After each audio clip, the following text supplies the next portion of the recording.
At one point, Sony ruled the world, the Walkman, the Bravia, the PlayStation. But behind the scenes, the empire was crumbling.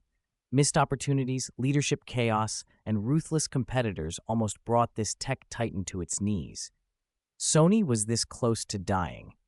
And what saved it? You won't believe what happened next. Welcome to Roots to Riches, the channel that uncovers the secrets behind the success of the world's greatest companies. From their humble beginnings to their toughest battles, we reveal how they turned struggles into triumphs. Don't miss out. Subscribe and enable notifications so you're always first to hear these incredible stories. Let's inspire others together by sharing these journeys with those who need a spark of motivation. Thanks for being part of this growing community of dreamers and achievers. Let's begin.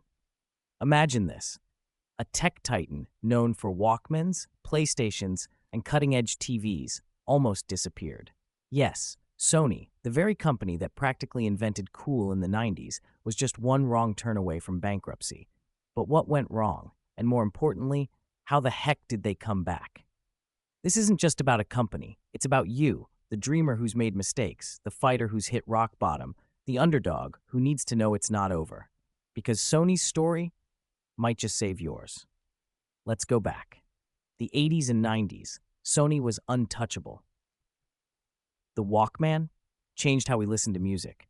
The Trinitron TV, a luxury. PlayStation, iconic. Sony was so cool. They were basically the Apple of their time, but with more flair and anime. They weren't just selling tech, they were selling identity. But then, ego walked in the room. You know that friend who thinks they're too cool to ask for directions? Sony was that friend. But with $100 billion in their pocket. Here's what happened.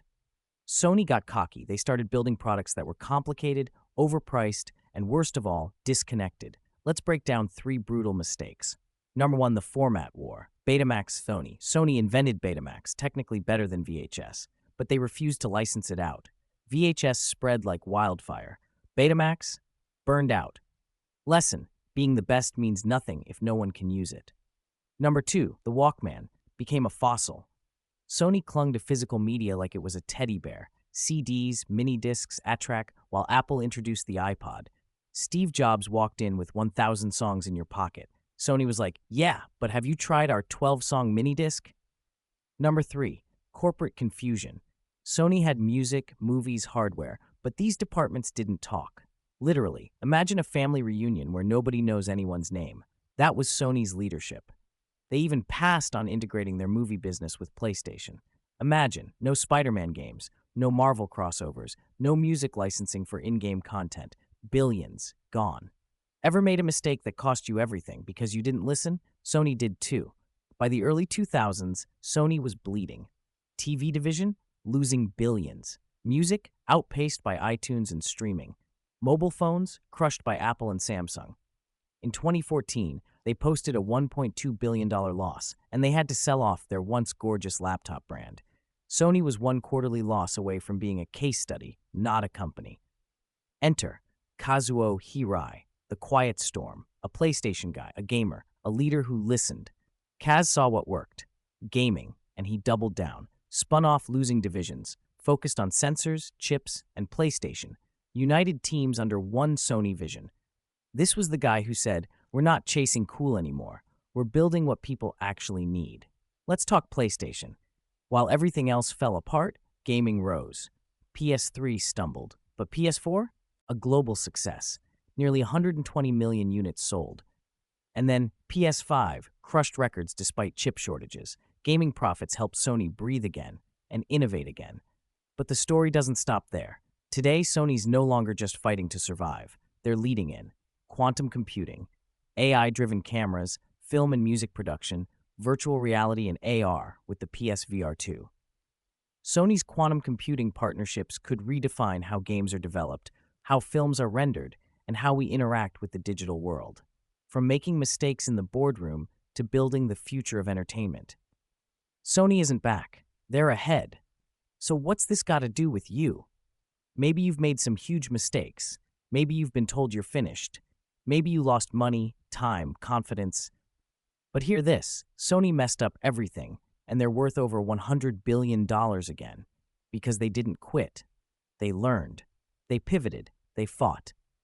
You can too. Your business failed, so did Sony's. You trusted the wrong people, so did they. You built something nobody wanted, so did they. Rock bottom isn't the end, it's the floor you rebuild on, just like Sony did. And when you rise again, you'll be stronger, smarter, and unstoppable. You know, Sony even tried to make a robotic dog, Ebo. It cost $2,000, didn't fetch your slippers, and still had more personality than your boss.